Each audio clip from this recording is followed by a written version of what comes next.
بسم اللہ الرحمن الرحیم۔ معزز خواتین حضرات، السلام علیکم ورحمۃ اللہ وبرکاتہ۔ فرعون نے جن جادوگروں کو بلایا وہ فرعون سے کیا توقع رکھتے تھے اور کس توقع کا اظہار انہوں نے کیا، یہ ہے ہمارے آج کے قرآن مجید کے سبق کا موضوع۔ معمول کے مطابق سب سے پہلے آیت مبارکہ کی تلاوت کرتے ہیں۔ اعوذ باللہ السمیع العلیم من الشیطان الرجیم۔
معزز خواتین و حضرات، رب کائنات کی پاکیزہ کتاب قرآن مجید 19واں پارہ، سورہ مبارکہ کا نام الشعراء اور آیت مبارکہ ہے 41ویں۔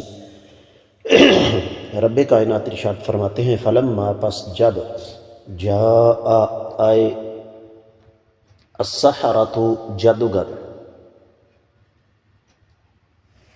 قالوا کہنے لگے لفرعون فرعون سے، اِنَّ کیا لنا ہمارے لیے لأجرن انعام ہے، ان اگر کننا ہم ہو جائیں، نحن ہم الغالبین جیتنے والے۔ بامحاورہ ترجمہ سماعت فرمائیے گا۔ جب جادوگر آ گئے تو فرعون سے کہنے لگے کہ اگر ہم جیت گئے تو کیا ہمارے لیے کوئی انعام بھی ہے؟ امام ابن کثیر رحمۃ اللہ علیہ اس آیت مبارکہ کی تفسیر بیان کرتے ہوئے ارشاد فرماتے ہیں کہ دراصل انسان ایک لالچی مخلوق ہے، اور یہ بات میں اور آپ اچھی طرح جانتے ہیں۔ دنیا کا ہر انسان لالچ رکھتا ہے، کم یا زیادہ۔ تو یہ طے شدہ بات ہے کہ ان کے ذہن میں بھی یہی تھا، تو اس لیے انہوں نے بادشاہ سے عہد لینا چاہا کہ جب ہم غالب آ جائیں تو بادشاہ ہمیں پھر انعام سے محروم نہ رکھے۔ اور یہ دراصل ایک فطری امر ہے، اس میں یہ نہیں کہا جا سکتا کہ جادوگر جو تھے وہ لالچی تھے۔ دنیا کا ہر انسان لالچی ہوتا ہے، کچھ کم ہوتے ہیں، کچھ زیادہ ہوتے ہیں۔ تفسیر ابن کثیر میں جو کچھ بیان ہوا وہ اتنا ہی، اور دیگر کتب تفاسیر کا جائزہ لیا جائے تو اہل علم یہ فرماتے ہیں کہ اس آیت مبارکہ سے بظاہر یہ معلوم ہوتا ہے کہ جادوگروں کو فرعون پر اعتبار نہیں تھا، یا پھر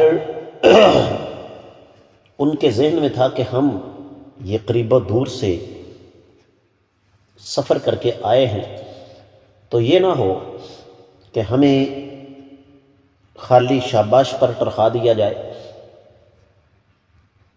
تو یہی وجہ ہے کہ واحد تفسیر میں لکھا ہے کہ وَلَمَّا جَاءَ السَّحَرَةُ، جب جادوگر آئے، وَعَلِمُوا حِرْصَ فِرْعَوْنَ عَلَى غَلَبَةِ مُوسَىٰ، فرعون کی گفتگو سے ان کو اس بات کا بخوبی اندازہ ہو گیا کہ یہ آدمی ہر حال میں یہ چاہتا ہے کہ ہم موسیٰ علیہ السلام پر غالب آ جائیں۔ تو ساتھ ان کے ذہن میں یہ بات بھی موجود تھی کہ عین ممکن ہے کہ فرعون ان کو کوئی انعام وغیرہ نہ دے، تو اس لیے انہوں نے پہلے یہ بات کر لی،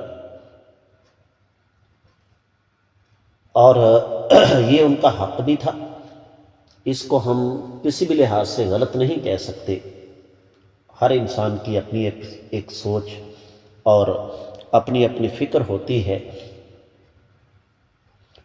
تو اس لیے انہوں نے فرعون سے پہلے یہ وعدہ لے لیا کہ ہم اگر سیدنا موسیٰ علیہ السلام پر غالب آ جائیں تو پھر ہمیں ملے گا کیا؟ اور یہی وجہ ہے کہ مفسرین کرام جب اس آیت مبارکہ کی تفسیر کرتے ہیں تو اس میں اس بات کا خاص طور پر تذکرہ فرماتے ہیں کہ جادوگروں نے فرعون کی فطرت، طبیعت اور مزاج کو مد نظر رکھتے ہوئے یہ مطالبہ کیا تھا، اور دوسری طرف اس آیت مبارکہ سے ایک اور چیز بھی ہمارے سامنے آتی ہے، اور وہ اس کے آخری الفاظ ہیں ان کننا نحن الغالبین۔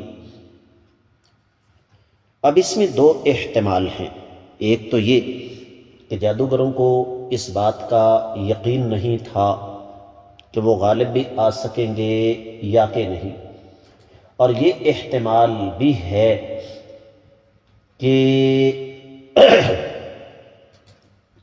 جادوگر اس بات پر متیقن ہو کہ بھئی ہمارا غلبہ تو یقینی ہے۔ بہرحال اس آیت مبارکہ سے یہ پتہ چلتا ہے کہ جادوگروں نے فرعون سے پہلے اس بات کا پختہ وعدہ لے لیا تھا۔ تو اس کے ساتھ ہی اس آیت مبارکہ کی مختصر تفسیر مکمل ہوتی ہے۔ آج کے سبق سے اجازت دیجیے۔ السلام علیکم ورحمۃ اللہ وبرکاتہ۔